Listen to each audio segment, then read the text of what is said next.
Hello everybody. Just want to show you this little thing. I'm sure you can see all those white crazy looking things right there. We have a little problem in my betta tank. Those are dun dun dun dun Hydra, which from what I understand is not super problematic in just a fish tank. I don't have any shrimp or fry in here besides this little guy. Well, where'd he go? No, he hides. Besides this guy, that won't. And he likes to flare and stuff. But these guys generally feed on small fish fry and shrimp and stuff. So it's not a huge ordeal. But as you can see, it doesn't look very nice. And they will definitely take over in no time if you give them the chance. They're in the Hydra family, I believe it is, and they're related to things like jellyfish and sea anemones and things like that. So if you take it and break them off in half or a piece off of them, then one side will grow a head, the other side will grow a tail, and you'll have two Hydra. So let's not split them up.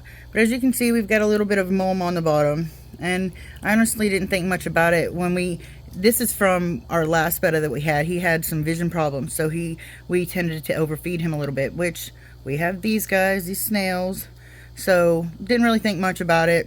Everything's good. Water parameters are perfect. Snails are thriving. No real food on the bottom, just some mulm. And then I noticed these little crazy creatures, and I was like, maybe we should just clean it up a little bit. It's not a big deal. It's just, like I said, they can be quite annoying. They might sting your fish a little bit, but if he wasn't tiny, I wouldn't even worry about it. But this guy's, the betta is tiny. So what we are going to do is we are going to clean up the mulm off the bottom. We are going to be careful not to try to suck up the Hydra because, like I said, they break in half and then you've got multiples. So we don't want that. And we're going to clean up the mulm, and then we're going to dose them with, one second, dog dewormer, or the active ingredient is fenbendazole. Pretty much any dog, most animal dewormers, if I'm not mistaken, will work as long as the active ingredient is fenbendazole 22.2%. And this is not aquarium approved, so you do this at your own risk. However, from what I understand, and from my use from it before, it is safe for fish, and it was safe for my shrimp too. Snails may not have so much luck. However, I did have like a ton of bladder and ram's horn snails in my last tank that I did that had some of these, and it was really effective, and it didn't kill any of my animals. So I did have a death shortly after my water change after doing it, but I'm thinking that there might have already been something going on with that fish and it just couldn't take the treatment. So, and that was a little tiny white cloud mountain minnow. The rest of them did great. Didn't even flinch. They were great. But yes, fenbendazole, and it is super cheap. You can use no planaria, I think, is another one you can use as well. But this is much more cost effective. I believe it was like $12 for a box of 3 of these packets, and each packet is 2 grams. So, and let's see, you only need to dose 0.1 grams.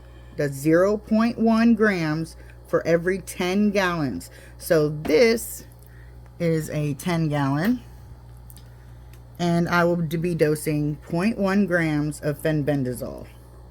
We are going to go clean this guy out now, and then we will get back to you on what it looks like. Okay, excuse my mess of a table, but here we are. We have got a little gram scale that I use for weighing out all my chemicals, like the water treatment chemicals and stuff. And then we've got a little pill bottle, and we've got the fenbendazole, and a cup of tank water from the offending tank. Now what we are going to do, this is my little trick I like. I'm not going to show you this because, too much of it, because that's my information. But I like to take a pill bottle and weigh it out, measure it out into that, and then put the water in it and shake it up.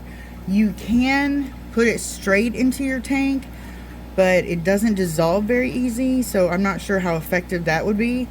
And not only that, like your fish, I don't know what would happen if your fish tried to eat one of the granules or something.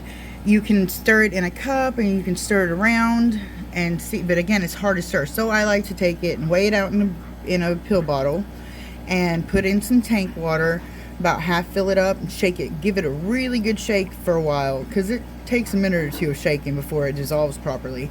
And then pour it in the tank. So my kiddo is in there cleaning it, and she's decided to take this opportunity to rescape her betta tank again. And when she gets done with that and gets it all cleaned up and ready to go, we're going to dose it with fenbendazole, and I will tell you what happens from there.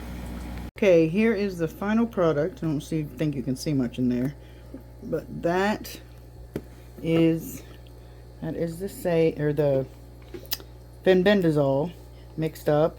And you can see the water's a bit cloudy, but you got to shake it up really good. And then we will be dosing. Like I said, it's 0.1 grams per 10 gallons, and this is a 10-gallon tank, so we're putting 0.1 grams in there. What we will do is we will check back in 24 hours and see if the Hydra is gone. Although it might be a little difficult to look since we rescaped and all that. We knocked a bunch of Hydra around, so we don't know where they're going to be tomorrow. We'll look really carefully tomorrow. And then tomorrow we'll see whether we need to dose again, leave it for another 24 hours, or if we're done. We'll see. Okay guys, this has actually been about, let's see, it was 1:15 whenever I dosed yesterday. It's actually 8:15 p.m. now, so we went an extra 7 hours. But as you can see, I don't know if you can see that in the middle of your screen, the white thing, that is a Hydra. It looks like it's lost its tentacles. And its will to live. So we have a couple of choices here. There's some more right there. And there. We have a couple of choices here. We can dose again and wait another 24 hours. Or we can wait another 24 hours and then it's their dose again. If you have very sensitive fish or snails or shrimp or something, it's not supposed to be harmful to them, but I would recommend doing a water change before your second dose and waiting an extra day before you dose the second dose. But since we don't have any sensitive fish and I'm not worried about the snails, we are going to go ahead and dose again. So I'm going to weigh out 0.1 grams, because it's a 10-gallon tank and it's 0.1 grams for every 10 gallons of fenbendazole. I'm going to put it in a pill bottle. Yes, I know. A pill bottle with a lid. Add some water to it, shake it up super good, and then dose it. And then I will give you guys an update tomorrow after it's been another 24 hours. Okay guys, and here we are 24 hours after the second dose of fenbendazole, and as you can see, those little Hydra seem to have shriveled up into little balls. It's the same up here. See, there's some, and they're pretty photobombed by the betta, and they're pretty much gone. But instead of doing, I have two choices here. I can wait another 24 hours or I could do another treatment. Since they're almost gone and I don't have time to do a water change for him tonight, I do not want to do another treatment without a water change, because that'll be a third treatment. I don't know if it's a good idea not to do it or not. So I'm going to do a water change just to double check, but I'm going to wait till tomorrow to do it. So I'm going to wait another 36 or no 12 to 24 hours, and then we'll see what happens. I will let you know. Okay guys, this is a little more than 24 hours later, and I don't see anything. Nope. I think it's all gone. So after 2 treatments, We are good. Now, to recap, that is 0.1 grams, 0.1 grams for every 10 gallons. Treat it, wait 24 to 48 hours. If necessary, treat it again. Wait another 24, 48 hours. And then you can treat it a third time. However, I recommend doing a water change between the second and third. Because like I said, I had some problems last time I used it where I had a fish and a shrimp die.